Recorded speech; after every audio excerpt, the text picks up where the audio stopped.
এমন একটি পাপ রয়েছে যেই পাপ করলে আল্লাহ সুবহানাহু ওয়া তাআলার নিকট কিয়ামত পর্যন্ত কান্না করে করে যদি ক্ষমা চাওয়া হয়, তারপরও আল্লাহ সুবহানাহু ওয়া তাআলা সেই পাপকে ক্ষমা করবেন না।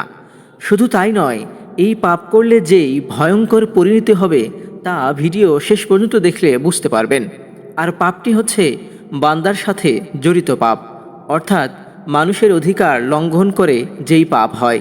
আল্লাহ সাধারণত ততক্ষণ পর্যন্ত ক্ষমা করেন না যতক্ষণ না সেই বান্দা যার অধিকার লঙ্ঘন করা হয়েছে তার কাছ থেকে ক্ষমা চেয়ে নেয় বা তার অধিকার ফিরিয়ে দেয়।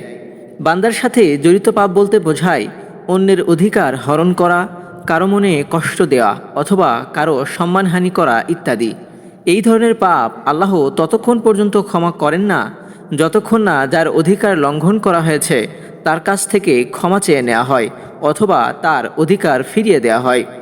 উদাহরণস্বরূপ, কারো সম্পত্তি অন্যায়ভাবে দখল করে নিলে যতক্ষণ না সেই সম্পত্তি ফেরত দেওয়া হয় অথবা যার সম্পত্তি তাকে বুঝিয়ে দেওয়া হয় ততক্ষণ পর্যন্ত আল্লাহ সেই পাপ ক্ষমা করবেন না।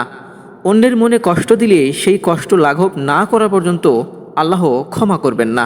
ভিডিওটি শেষ পর্যন্ত দেখুন, এর ভয়ঙ্কর পরিণতিভাবে খুব ভালোভাবে অবগত হতে পারবেন। আমরা বেশিরভাগ ক্ষেত্রে যে হকের ব্যাপারে উদাসীন থাকি তা হলো বান্দার হক, অথচ কোরআন হাদিস দ্বারা বোঝা যায় যেসব গুনাহ বান্দার হকের সঙ্গে সংশ্লিষ্ট, বান্দার সঙ্গে সেই বিষয়ে সুরাহা না করা পর্যন্ত মহান আল্লাহ সেই পাপ ক্ষমা করবেন না। আবু হুরায়রা রাদিয়াল্লাহু তাআলা আনহু বলেন, রাসূল সাল্লাল্লাহু আলাইহি ওয়াসাল্লাম বলেছেন, যে ব্যক্তি তার ভাইয়ের সম্মানহানি বা অন্য কোনো বিষয়ে জুলুমের জন্য দায়ী থাকে সে যেন আজই তার কাছ থেকে ক্ষমা করিয়ে নেয়। সেদিন আসার আগে, যেদিন তার কোনো দিনার বা দিরহাম থাকবে না, সেদিন তার কোনো সৎকর্ম থাকলে তার জুলুমের পরিমাণ তার কাছ থেকে কেটে নেওয়া হবে, আর তার কোনো সৎকর্ম না থাকলে তার প্রতিপক্ষের পাপ থেকে নিয়ে তা তার উপর চাপিয়ে দেওয়া হবে। হাদিস বুখারী 2449 নম্বর হাদিস। এখানে বলা হয়েছে, কোনো পাপী বান্দা যদি বান্দার হক নষ্ট করে তাহলে কিয়ামতের দিন তার সওয়াব থেকে সওয়াব কেটে নিয়ে তার পাপের সমপরিমাণ সওয়াব অন্য বান্দাকে দেওয়া হবে।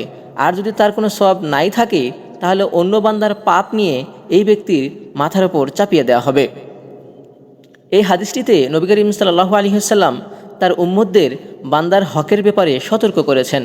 বান্দার হক এতটাই গুরুত্বপূর্ণ বিষয়, যদি কোনো ব্যক্তি কারো হক নষ্ট করে তার কোনো রকম সুরাহা না করেই দুনিয়া থেকে চলে যায় তাহলে পরকালে তাকে এর চরম মূল্য দিতে হবে।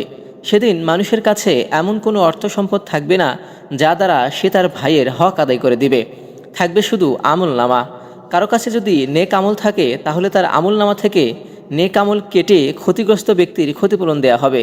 আর যদি নেক আমল না থাকে তাহলে ক্ষতিগ্রস্ত ব্যক্তির বদ আমলের বোঝা এই ব্যক্তির মাথায় নিতে হবে। সেদিন কোনো কোনো মানুষের অবস্থা এমন হবে যে তারা অনেক নেক আমল নিয়ে কিয়ামতের মাঠে অন্যের হক আদায় করতে করতে দেউলিয়া হয়ে জাহান্নামে নিক্ষিপ্ত হবে। হাদিস শরীফে ইরশাদ হয়েছে, আবু হুরায়রা রাদিয়াল্লাহু তাআলা আনহু থেকে বর্ণিত, রাসূল সাল্লাল্লাহু আলাইহি ওয়াসাল্লাম সাহাবীদের প্রশ্ন করেন, তোমরা কি জানো দেউলিয়া কে? তারা বলেন, হে আল্লাহর রাসূল সাল্লাল্লাহু আলাইহি ওয়াসাল্লাম, আমাদের মধ্যে দেউলিয়া হচ্ছে সেই ব্যক্তি যার দিরহামও নেই, কোনো সম্পদও নেই। রাসূল সাল্লাল্লাহু আলাইহি ওয়াসাল্লাম বলেন, আমার উম্মতের মধ্যে সেই ব্যক্তি হচ্ছে দেউলিয়া যে কিয়ামতের দিন নামাজ, রোজা, যাকাত সহ বহু আমল নিয়ে উপস্থিত হবে ঠিকই, এবং এর সঙ্গে সে কাউকে গালি দিয়েছে, কাউকে মিথ্যা অপবাদ দিয়েছে, কারো সম্পদ আত্মসাৎ করেছে, কারো রক্ত প্রবাহিত অর্থাৎ হত্যা করেছে, কাউকে মারধর করেছে ইত্যাদি অপরাধ নিয়েও সে হাজির হবে।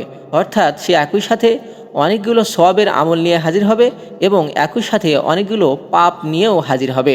সে তখন বসবে এবং তার নেক আমল থেকে এই ব্যক্তি কিছু নিয়ে যাবে, অন্য ব্যক্তি কিছু নিয়ে যাবে, এইভাবে নিয়ে যেতে যেতে তার নেক আমল শেষ হয়ে যাবে। এভাবে সম্পূর্ণ বদলা বা বিনিময় নেওয়ার আগেই তার সৎ আমল নিঃশেষ হয়ে যাবে। অতঃপর তাদের গুনাহ তার উপর চাপিয়ে দেওয়া হবে, এরপর তাকে জাহান্নামে নিক্ষেপ করা হবে। হাদিস তিরমিজি 2418। তাই আমাদের উচিত ইচ্ছায় অনিচ্ছায় কারো হক নষ্ট করে ফেললে তার ক্ষতিপূরণ দিয়ে দেওয়া, অন্যথায় তার কাছ থেকে ক্ষমা চেয়ে নেওয়া এবং ভবিষ্যতে বান্দার হকের ব্যাপারে সতর্ক থাকা।